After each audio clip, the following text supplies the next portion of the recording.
Okay મિત્રો, તો good evening.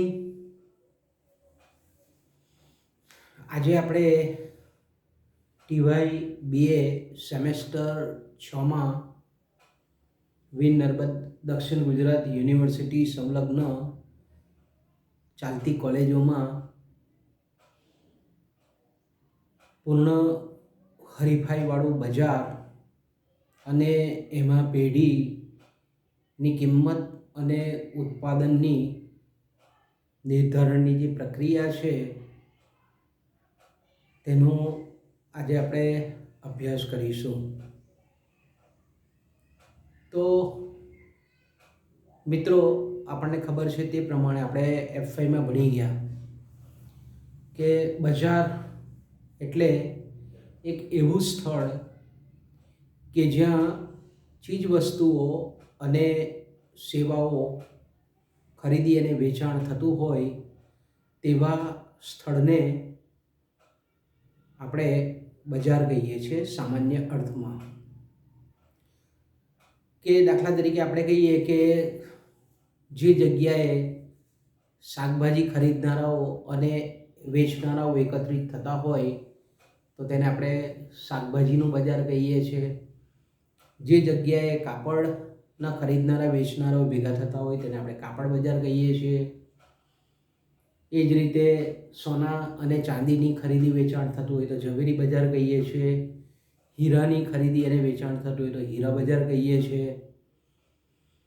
એ જ રીતે અનાજની આપલે થતી હોય, ખરીદ વેચાણ થતું હોય તો તેવા બજારને આપણે અનાજનું બજાર કહીએ છીએ.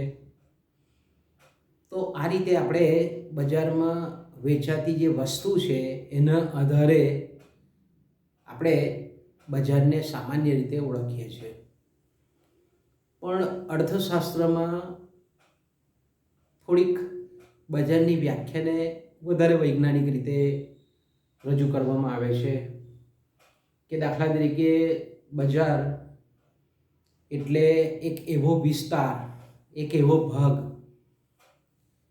કે જેમાં ખરીદનાર અને વેચનાર પ્રત્યક્ષ યા પરોક્ષ રીતે અન્ય અથવા તો સંચાર માધ્યમો દ્વારા કોઈક ને કોઈક રીતે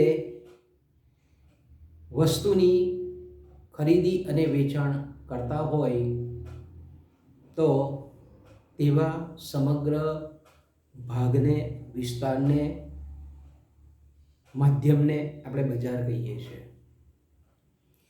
તો બજાર માટે આપણને ખબર છે કે વસ્તુ ખરીદનાર હોવો જોઈએ અને વેચનાર હોવો જોઈએ. વસ્તુનું ખરીદી અને વેચાણ થવું જોઈએ પ્રત્યક્ષ કે પરોક્ષ રીતે કોઈ પણ સંચાર માધ્યમો દ્વારા. એ ટેલિફોનથી પણ હોઈ શકે, ભૌતિક રીતે પણ હોઈ શકે, ઇન્ટરનેટ દ્વારા પણ હોઈ શકે, ટેલિવિઝનના માધ્યમ દ્વારા પણ એ ખરીદનાર અને વેચનાર એકબીજાના સંપર્કમાં હોવા જોઈએ. અને ખરીદનાર અને વેચનાર પ્રત્યે હરીફાઈ હોવી જોઈએ. અને પરિણામ સ્વરૂપ આપણને ખબર છે તે પ્રમાણે કે જે વસ્તુ સમાન ગુણી છે તેના ભાવો લાંબે ગાળે એક સમાન થવાનું વલણ દાખવતા હોય તો તેવા સમગ્ર ભાગને આપણે બજાર તરીકે ઓળખાવીએ છીએ. બજારના ઘણા બધા પ્રકારો આપણે ફર્સ્ટ યરમાં જોઈ ગયા કે વસ્તુ જે વેચાય છે એના આધારે આપણે વસ્તુ બજાર, સાધન બજાર એમ બે ભાગ પાડેલા હતા. પછી જે વસ્તુ વેચાય છે એના બજાર ક્ષેત્ર વિસ્તારને આધારે સ્થાનિક બજાર, રાષ્ટ્રીય બજાર, આંતરરાષ્ટ્રીય બજાર આ રીતે પણ આપણે એક ભાગ પાડેલા હતા. એ જ રીતે બજારમાં પ્રવર્તતી જે હરીફાઈ છે એ હરીફાઈને આધારે બજારના ઘણા બધા પ્રકારો પડે છે. જેમ કે પૂર્ણ હરીફાઈવાળું બજાર, ઇજારા યુક્ત હરીફાઈવાળું બજાર, અલ્પહસ્તક ઇજારાવાળું બજાર, દ્વિહસ્તક ઇજારાવાળું બજાર અને અંતે ઇજારાવાળું બજાર. તો બજારમાં પ્રવર્તતી હરીફાઈના આધારે જે બજારના પ્રકારો પડે છે એ આપણા TYBA અર્થશાસ્ત્ર જેનો મુખ્ય વિષય છે એના સેમેસ્ટર 6માં સંચાલકીય અર્થશાસ્ત્ર પેપર 21A જે છે એ આપણા અભ્યાસક્રમનો આ હરીફાઈના આધારે જે બજારના પ્રકાર પડે છે તે આપણા અભ્યાસક્રમમાં છે. તો મિત્રો, પહેલું તો આપણે ખબર છે તે પ્રમાણે કે પૂર્ણ હરીફાઈવાળું બજાર આપણને વાસ્તવમાં ભાગ્યે જ જોવા મળે છે. વાસ્તવિક જગતમાં પૂર્ણ હરીફાઈ આપણને લગભગ ક્યાંય જોવા મળતી નથી. હા, એવું કહેવામાં આવે છે કે ભાઈ 16મી સદીમાં ઘઉંનું જે અમેરિકાનું બજાર હતું તે કંઈક અંશે પૂર્ણ હરીફાઈના બજારની ખૂબ નજીકનું બજાર હતું. એટલે મિત્રો, આપણે કહી શકીએ કે પૂર્ણ હરીફાઈવાળું બજાર છે તેને ઘણી વખત ઘણી એક્ઝામમાં સંપૂર્ણ હરીફાઈવાળા બજાર તરીકે પણ ઓળખાવવામાં આવે છે. તો પૂર્ણ હરીફાઈને ઇંગ્લિશમાં આપણે કહીએ છીએ પરફેક્ટ કોમ્પિટિશન. પૂર્ણ હરીફાઈનો ખ્યાલ અને શુદ્ધ હરીફાઈનો ખ્યાલ એ પાછો જુદો પડે છે, થોડોક જુદો પડે છે. તો આજે આપણે પૂર્ણ હરીફાઈવાળું બજાર કોને કહેવામાં આવે, પૂર્ણ હરીફાઈવાળા બજારના લક્ષણો કયા કયા છે એની આપણે સમજૂતી પ્રાપ્ત કરીશું. તો મિત્રો, પૂર્ણ હરીફાઈવાળું બજાર એટલે લેફ્ટવિચ આપણને ખૂબ સરસ રીતે કહે છે કે પૂર્ણ હરીફાઈવાળું બજાર એટલે અસંગઠિત અસંખ્ય પેઢીઓ આવેલી હોય.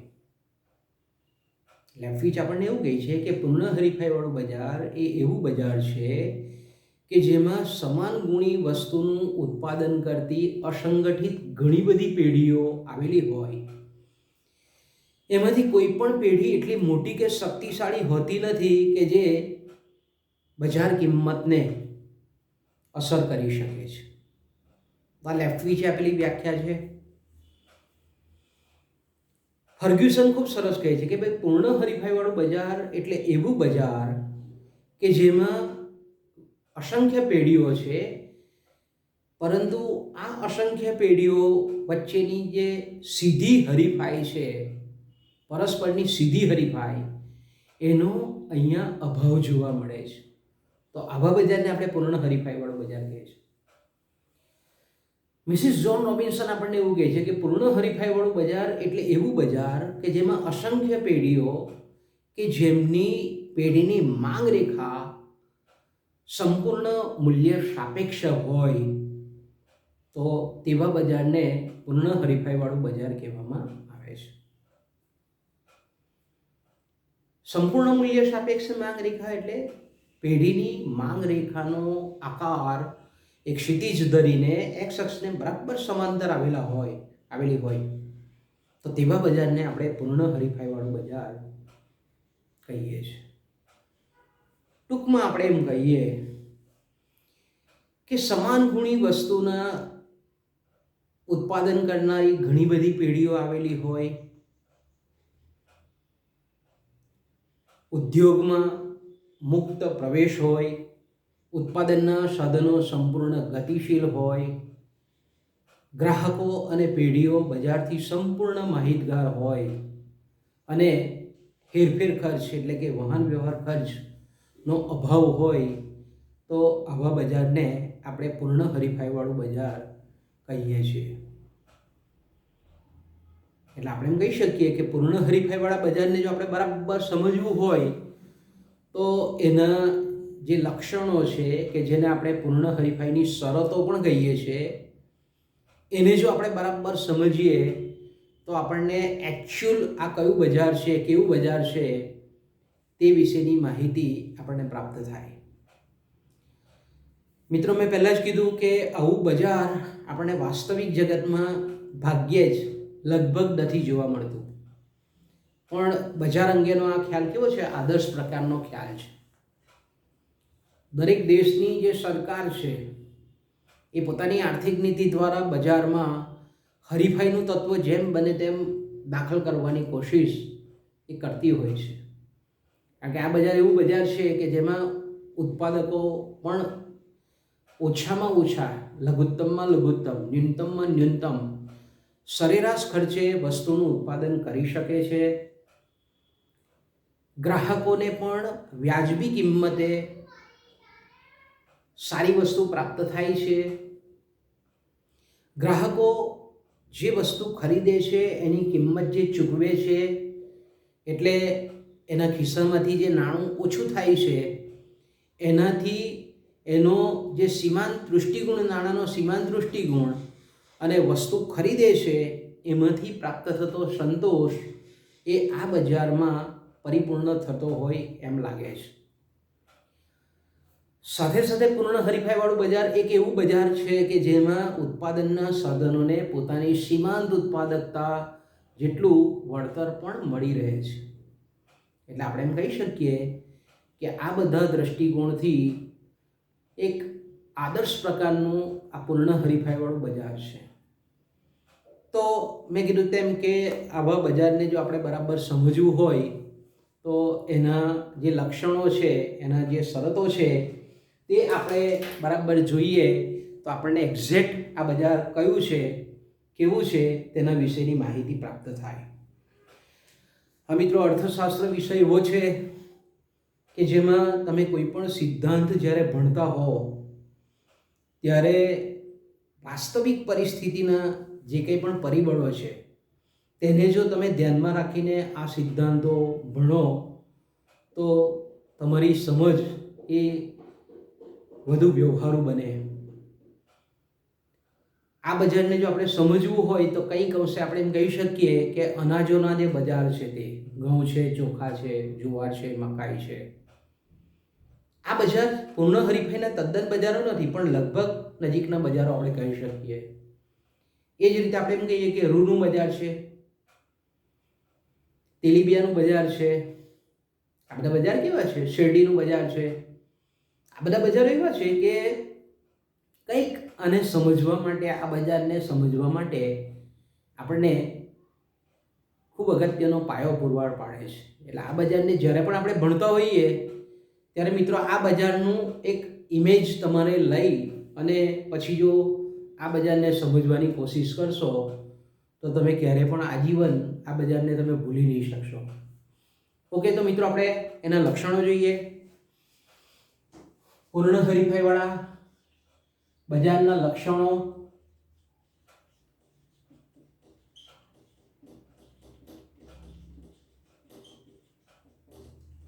લક્ષણો અથવા તો મેં કીધું તેમ લક્ષણો, લાક્ષણિકતા, શરતો, આ બધા જ આપણે શબ્દ એક્ઝામમાં પૂછી શકીએ. પહેલું છે અનેક ઉત્પાદકો, એટલે આપણે એમ કહીએ કે અનેક પેઢીઓ, વિક્રેતાઓ, વેચનારાઓ અને અનેક અસંખ્ય ખરીદનારાઓ.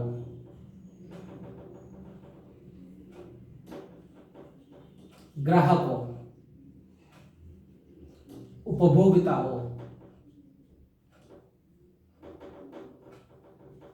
અથવા તો આપણે કહીએ વપરાશકર્તા.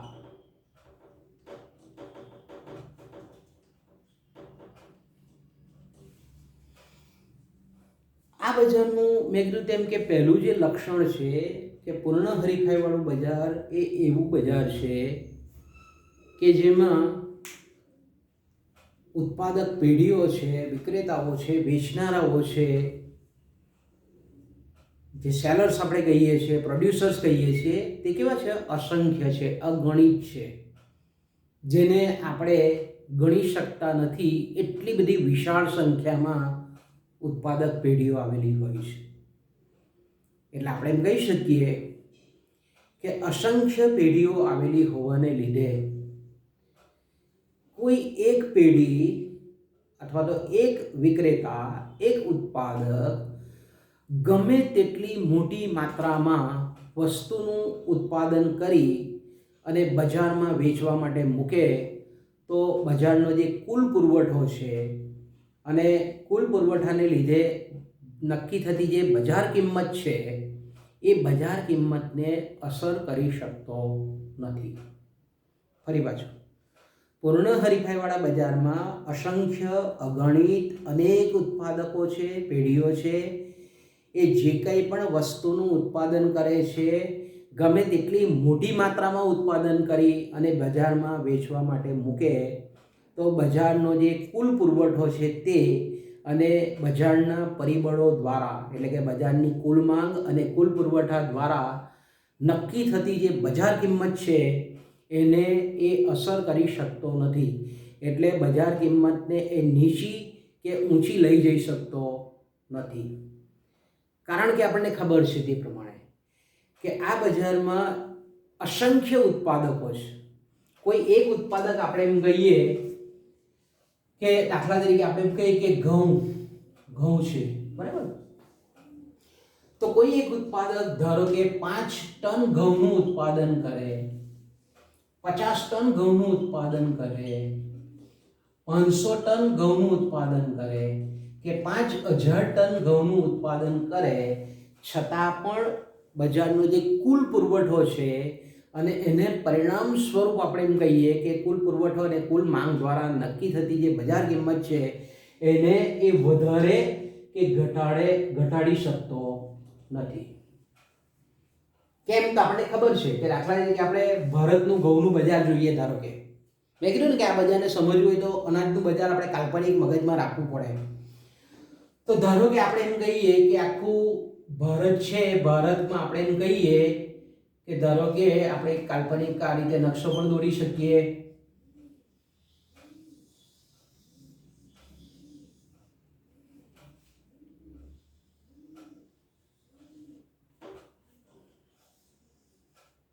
તો અહીંયા તમે જોઈ શકો છો કે મિત્રો ઘઉંના ઉત્પાદકો, અસંખ્ય ઉત્પાદકો ભારતના ઘઉંના બજારમાં આવેલા છે. અસંખ્ય ઉત્પાદકો, અગણિત ઉત્પાદકો, એટલી બધી મોટી માત્રામાં ઉત્પાદકો આવેલા છે બધી જ જગ્યાએ આખા ભારતમાં.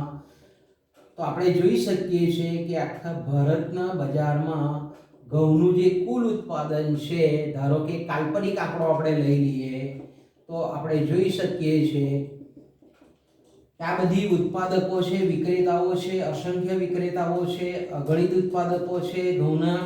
તો આપણે એમ કહી શકીએ કે આખા ભારત દેશમાં આપણે માની લઈએ ખાલી કે આખું ઘઉંનું ઉત્પાદન ધારો કે આટલા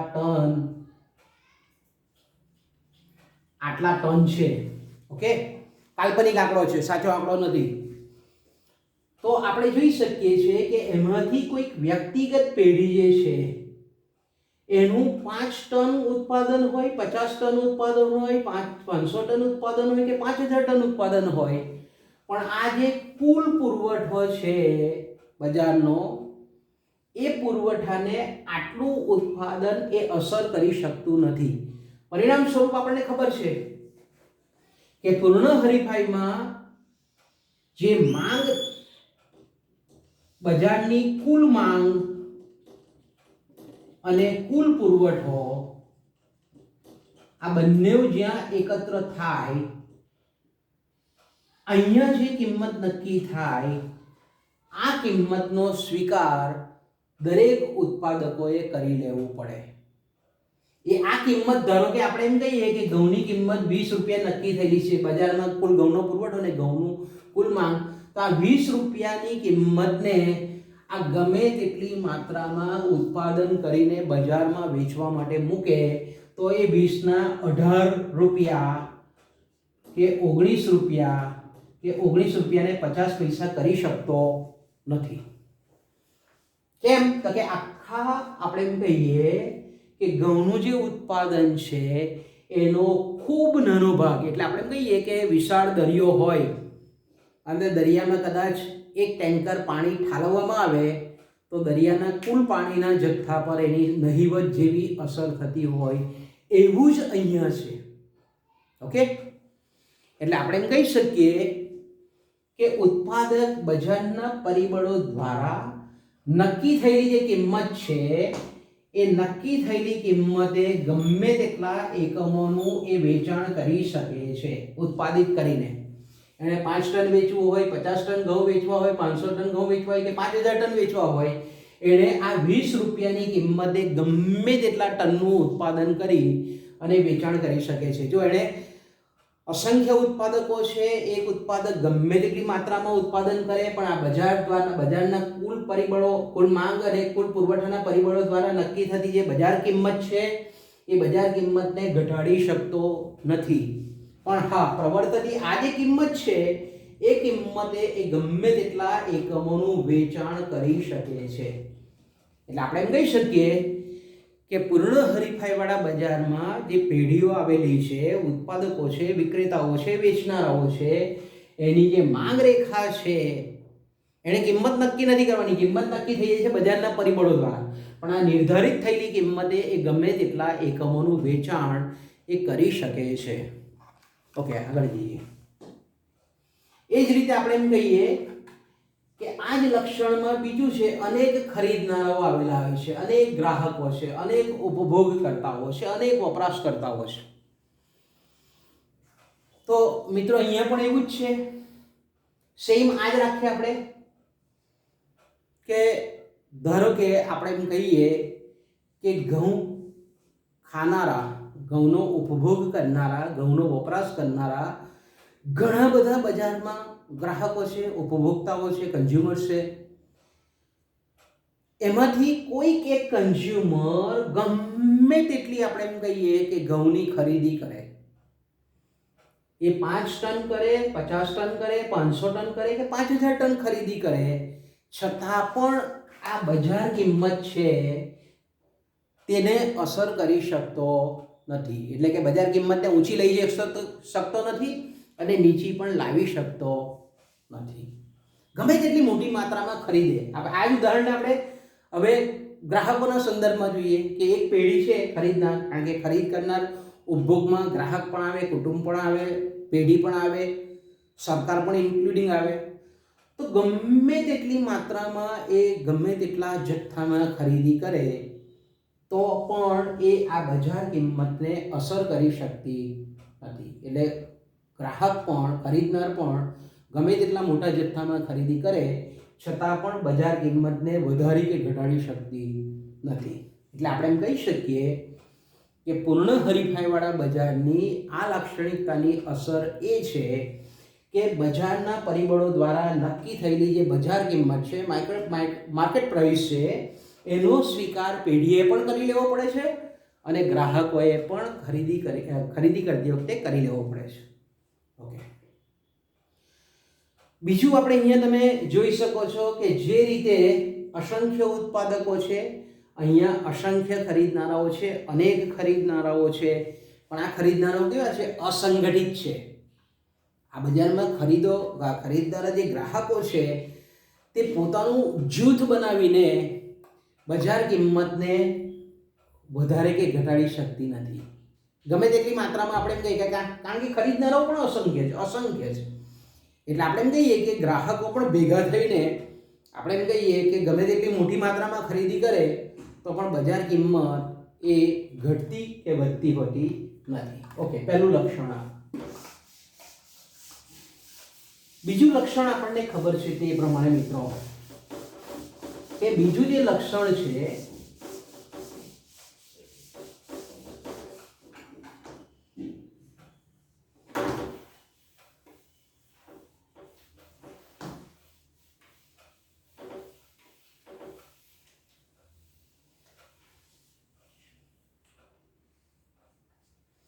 એ છે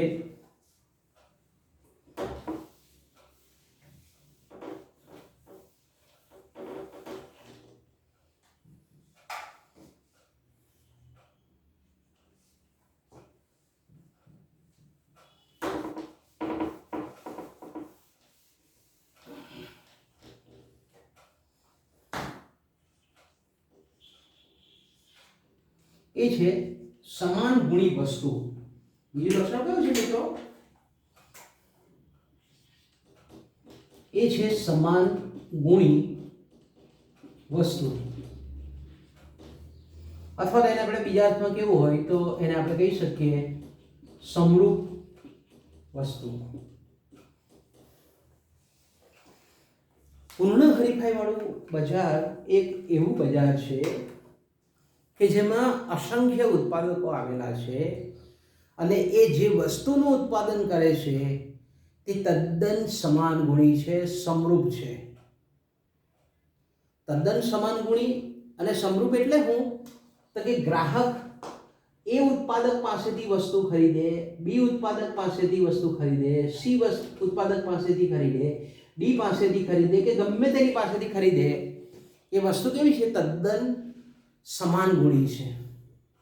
એટલે અહીંયા અસંખ્ય ઉત્પાદકો જે વસ્તુનું ઉત્પાદન કરે છે તે કેવું છે? હોમોજીનિયસ પ્રોડક્ટ છે, સમરૂપ વસ્તુ છે. એટલે કે એનો રંગ, રૂપ, કદ, આકાર, પેકિંગ, સ્વાદ, સુગંધ બધી જ રીતે એક સમાન છે. એનું પેકિંગ પણ ઇન્ક્લુડિંગ સમાન છે. ઇવન આપણે એમ કહીએ કે વેચાણની નીતિ રીતિ પણ સમાન છે. એટલે આપણે એમ કહી શકીએ કે અહીંયા આ બજારમાં જે વસ્તુ છે તે તદ્દન એકબીજાની સંપૂર્ણ અવેજીમાં વાપરી શકાય એવી વસ્તુ છે.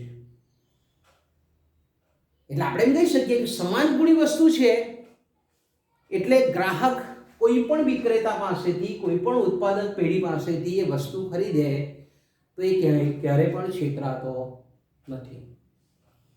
બીજું સમાન ગુણી વસ્તુ છે એનો મતલબ એવો થાય કે ગ્રાહક કોઈ પણ ઉત્પાદક પાસેથી લેશે એને ગુણવત્તામાં કોઈ પણ જાતનું કોમ્પ્રોમાઇઝ કરવું પડશે નહીં, કારણ કે બધી રીતે એક સમાન ગુણી વસ્તુ છે. એટલા માટે કે દાખલા તરીકે આપણે આપણી ચોપડીમાં ઉદાહરણ આપેલું છે કે કોઈક ધારો કે પૂર્ણ હરીફાઈ વાળું બજાર, ધારો કે સાબુનું બજાર છે, તો આપણે એમ કહીએ કે ધારો કે આપણે આપણા ભારતની જ વાત કરીએ તો ભારતમાં ઘણી બધી નવાના સાબુ બનાવતી ઘણી બધી પેઢીઓ છે. દાખલા તરીકે આપણે એમ કહીએ કે હિન્દુસ્તાન લીવર લિમિટેડ છે, ગોદરેજ છે, નિરમા છે. આપણે એમ કહીએ કે ઘણી બધી પેઢીઓ છે કે જે સાબુનું ઉત્પાદન કરે છે. તો દરેક પેઢીનો જે સાબુ છે, દાખલા તરીકે સફેદ સાબુ છે તો સફેદ જ બધી પેઢીઓનો સફેદ સાબુ છે. એના પર ગુલાબી કલરનું પેકિંગ છે તો બધા જ ગુલાબી કલરના પેકિંગવાળા સાબુ છે દરેક કંપનીના. ધારો કે 100 ગ્રામનું વજન છે, 125 ગ્રામનું વજન છે તો દરેક સાબુનું વેઇટ પણ 125 ગ્રામ છે. દરેક કંપનીની જે વેચાણની વ્યૂહરચના છે તે પણ એક સમાન છે. એની સુગંધ બી એક સમાન છે. કે દાખલા તરીકે આપણે એમ કહીએ કે ગુલાબની સ્મેલ આવતી હોય તો બધા જ દરેક કંપનીના સાબુમાંથી ગુલાબની સ્મેલ આવે. ચંદનની સ્મેલ આવતી હોય તો દરેક જેટલી પણ ઉત્પાદક પેઢીઓ છે સાબુના બજારમાં એ ચંદનની સ્મેલવાળા જ સાબુ બનાવે છે.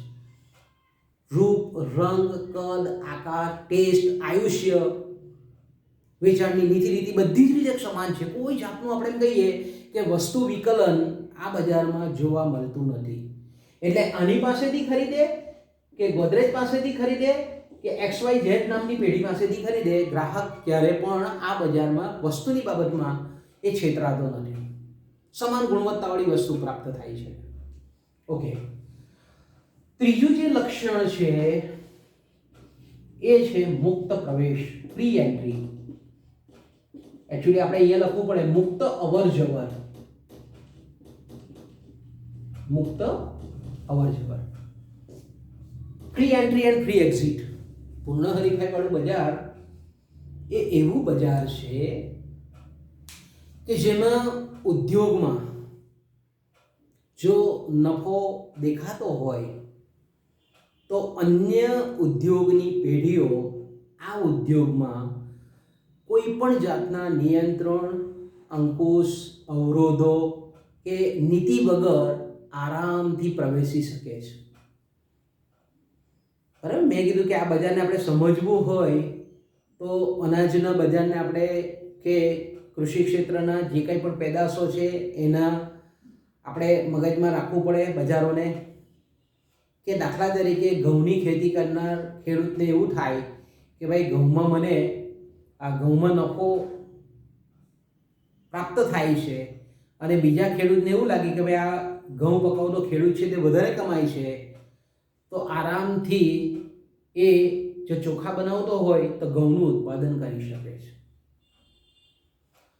જો સાબુ બનાવતા એકમોમાં જો નફો પ્રવર્તતો હોય તો એનું જોઈને કાપડ ઉદ્યોગની પેઢી એ સાબુના ઉદ્યોગમાં આરામથી પોતાના ઉત્પાદનના સાધનો રોકી શકે છે. એટલે કોઈ જાતનું આપણે એમ કહીએ કે કોઈ જાતનો અવરોધ નથી, કોઈ જાતનો અંકુશ કે કોઈ જાતનું નિયંત્રણ નથી. આરામથી પેઢી એ ઉદ્યોગમાં પ્રવેશી શકે છે. અને હા, પૂર્ણ હરીફાઈવાળું બજાર ધરાવતો જે ઉદ્યોગ છે એમાં જો ઉત્પાદક પેઢીઓને ખોટ જતી હોય તો એ પોતાના સાધનો અન્ય ઉદ્યોગોમાં પણ વિવર્તિત કરી શકે છે. એટલે કે પોતાના ઉત્પાદનના સાધનોને એ ઉદ્યોગમાંથી સંકેલી અને બીજા ઉદ્યોગમાં પણ મૂડીરોકાણ કરી શકે છે. એટલે અહીંયા આપણે કહીએ કે મુક્ત અવર જવર, ખાલી મુક્ત પ્રવેશ નહીં. જો કોઈ પેઢીને નુકસાન જતું હોય તે પોતાનું એકમ સરળતાથી કોઈ પણ જાતના આપણે એમ કહીએ કે નિયંત્રણ અંકુશ વગર એ આરામથી ઉદ્યોગ છોડીને અન્યત્ર ઉદ્યોગમાં જઈ શકે છે. એટલે આપણે કહી શકીએ ને કે આને મુક્ત પ્રવેશને લીધે શું થાય કે સમયના ટૂંકા ગાળામાં આપણે જ્યારે પછીના લેક્ચરમાં જોઈશું કે જ્યારે સમતુલા સમજવાની છે તો સમયના ટૂંકા ગાળામાં પેઢીને અસામાન્ય નફો, સામાન્ય નફો અને ખોટ પ્રવર્તતી હોય, પણ લાંબા ગાળે આપણે જોઈએ છીએ કે પૂર્ણ હરીફાઈમાં પેઢીની જે સમતુલા છે એમાં દરેક પેઢીને માત્ર સામાન્ય નફો પ્રાપ્ત થાય છે, સાધારણ નફો પ્રાપ્ત થાય છે, નોર્મલ પ્રોફિટ જ થાય છે. કેમ?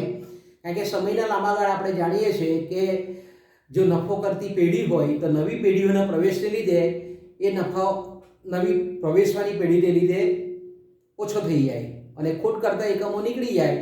એટલે આપણે એમ કહી શકીએ કે લાંબા ગાળે ઉદ્યોગની તમામ પેઢીઓને માત્ર ને માત્ર સામાન્ય નફો પ્રાપ્ત થાય છે. એ આ લક્ષણને લીધે આપણને જોવા મળે છે. ઓકે, ચોથું જે આપણે એમ કહીએ કે એનું લક્ષણ છે એ છે સંપૂર્ણ માહિતી.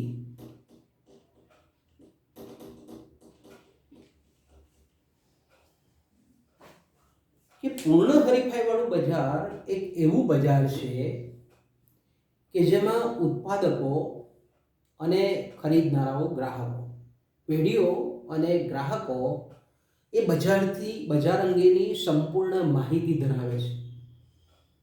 એટલે ગ્રાહકો જાણે છે કે કયો ઉત્પાદક કેવી વસ્તુનું ઉત્પાદન કરે છે, એ નામનો ઉત્પાદક કઈ ગુણવત્તાવાળી વસ્તુનું ઉત્પાદન કરે છે, બી નામનો ઉત્પાદક છે તે કેવી વસ્તુનું ઉત્પાદન કરે છે. ગ્રાહકો તમામ ઉત્પાદકોથી માહિતગાર છે અને ઉત્પાદકો પણ અન્ય ઉત્પાદકોથી વાકેફ છે. એટલે આપણે એમ કહી શકીએ કે કઈ પેઢી વસ્તુના કયા ભાવ લે છે એનાથી પણ અન્ય ઉત્પાદકો વાકેફ છે.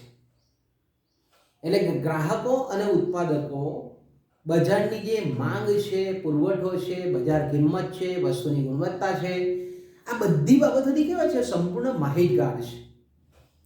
સંપૂર્ણ માહિતગાર છે એટલે આપણે જોયું તે પ્રમાણે કે સંપૂર્ણ માહિતી આ બજારમાં પ્રવર્તતી હોવાને લીધે સમાન ગુણી વસ્તુના કોઈ પણ ઉત્પાદક વધારે ભાવો લઈ શકતો નથી. જો લેવા જાય તો એના જેવી જ વસ્તુનું ઉત્પાદન કરતી પેઢી એની કિંમત, બજાર કિંમત જે નક્કી થયેલી છે તે ભાવે વેચતો હોય. એટલે જે ઉત્પાદક પેઢી જો પોતાની વસ્તુના ભાવો ઊંચા લેવા જાય તો એની માંગ શૂન્ય થઈ જાય છે.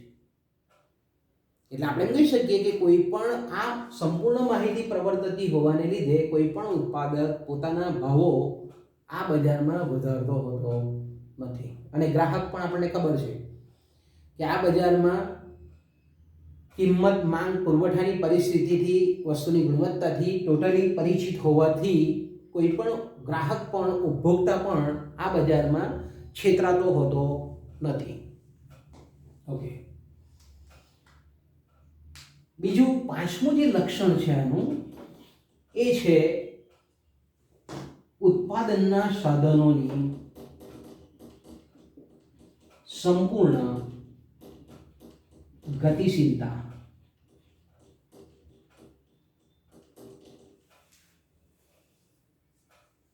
અહીંયા આપણે બીજું લખી શકીએ વસ્તુ અને ઉત્પાદનના સાધનોની. વસ્તુ પણ લખી શકે કે પૂર્ણ હરીફાઈ વાળું બજાર એક એવું બજાર છે, એમાં આપણે એવી કન્ડિશન મૂકીએ છીએ, એક શરત મૂકીએ છીએ કે આ બજારમાં ઉત્પાદનના જે સાધનો છે, દાખલા તરીકે જમીન છે, મૂડી છે, કાચો માલ સામાન છે, યંત્રો છે, શ્રમિકો છે, નિયોજન શક્તિ છે, એ એક ઉદ્યોગમાંથી બીજા ઉદ્યોગમાં બજારમાં પ્રવર્તતા દરે જઈ શકે છે. ઉત્પાદનના સાધનો એક ઉપયોગમાંથી બીજા ઉપયોગમાં, એક ઉદ્યોગમાંથી બીજા ઉદ્યોગમાં, એક પેઢીમાંથી બીજી પેઢીમાં, એક સ્થળેથી બીજા સ્થળે, એક પ્રદેશમાંથી બીજા પ્રદેશમાં, અને એ જ રીતે એક દેશમાંથી બીજા દેશમાં સરળતાથી જઈ શકે છે. એ જ રીતે મેં કીધું તેમ કે અહીંયા આપણે વસ્તુઓ પણ સંપૂર્ણ ગતિશીલ છે. અહીંયા વસ્તુઓને પણ એક સ્થળેથી બીજા સ્થળે મોકલવામાં કોઈ પણ જાતના નિયંત્રણો નથી. એટલે આપણે એમ કહી શકીએ કે ઉત્પાદનના સાધનો જેટલી પણ માત્રામાં જે વેતન દરે કે વળતર દરે જોઈતા હોય એ પૂરતા પ્રમાણમાં ઉત્પાદકોને મળી રહે છે. કે ભાઈ દાખલા તરીકે એ પેઢીને આપણે એમ કહીએ કે એ નામની પેઢી છે, એને 100 શ્રમિકો જોઈએ છે અને આ શ્રમિકો એને રૂપિયા 100ના વેતન દરે જોઈએ છે, તો એ 100 શ્રમિકો 100 રૂપિયાના વેતન દરે પૂરતા પ્રમાણમાં એને પ્રાપ્ત થાય છે. એને 100 શ્રમિકો મેળવવા માટે આ 100 રૂપિયાનો જે પ્રવર્તમાન વળતર દર છે એનાથી વધારે ચૂકવવા પડતા નથી. એટલે એનો મતલબ એવો થાય કે પૂર્ણ હરીફાઈમાં આવેલી પેઢીઓ સંપૂર્ણ ઉત્પાદનના સાધનોની સંપૂર્ણ ગતિશીલતાને આધારે, આપણે એમ કહીએ કે ઉત્પાદનના સાધનોની સંપૂર્ણ ગતિશીલતાને લીધે એનો જે એકમ દીઠ ખર્ચ છે, જેને આપણે એવરેજ કોસ્ટ કહીએ છીએ, જેને આપણે સરેરાશ ખર્ચ કહીએ છીએ, એ નીચામાં નીચા, ન્યૂનતમમાં ન્યૂનતમ ખર્ચે એ ઉત્પાદન કરી શકે છે, ઉત્પાદનમાં વધારો કરી શકે છે. એટલે આપણે એમ કહીએ કે વાસ્તવમાં એવું નથી. એવું આપણે કહીએ ને કે વાસ્તવમાં પૂર્ણ હરીફાઈવાળું બજાર આ લાક્ષણિકતા કે શરતો પરિપૂર્ણ નથી થતી, એટલે ભાગ્યે જ આપણને જોવા મળે છે. પણ અહીંયા આપણે એવું માની લઈએ છીએ, અહીંયા આપણે એવી ધારણા કરી લઈએ છીએ, અનુમાન કરી લઈએ છીએ, શરત મૂકી દઈએ છીએ કે ભાઈ ઉત્પાદનના સાધનો અને વસ્તુઓ સંપૂર્ણ ગતિશીલ છે. એટલે કે એના અલગ અલગ ઉપયોગમાં અલગ અલગ જેટલા પ્રમાણમાં જોઈતા હોય એટલા પ્રમાણમાં મળી છે. બીજું, વસ્તુઓ પણ એક જગ્યાથી બીજી જગ્યાએ જાય એટલે આપણે એમ કહીએ કે સમયાંતરે વસ્તુઓના પણ ભાવો સમગ્ર બજારમાં એક સમાન થવાનું વલણ એ આ બજારમાં જોવા મળે છે. ઓકે, છઠ્ઠું જે લક્ષણ છે એનું એ છે વાહન વ્યવહાર ખર્ચનો અભાવ.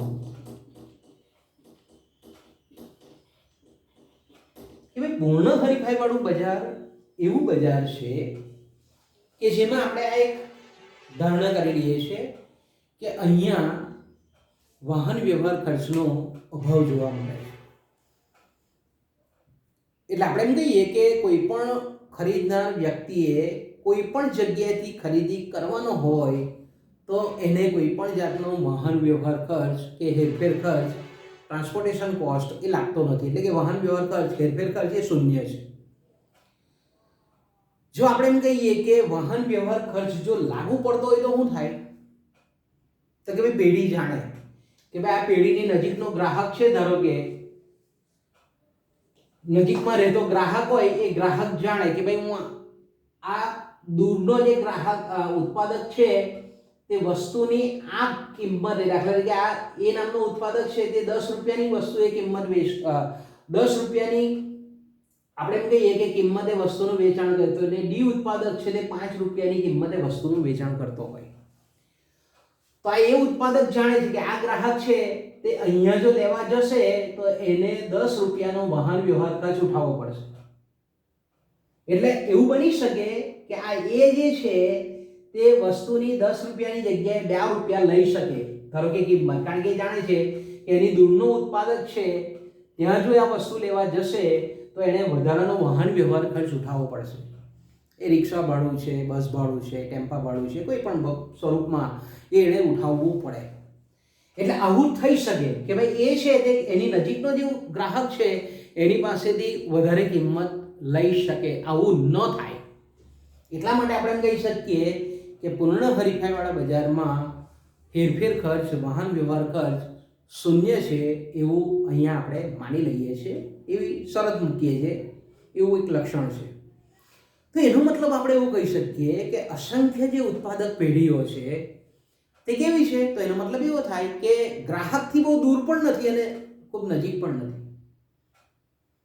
એટલે નજીક નજીક સામીપ્ય ધરાવતા ઉત્પાદકો આ બજારમાં આપણને આવેલા જોવા મળે છે.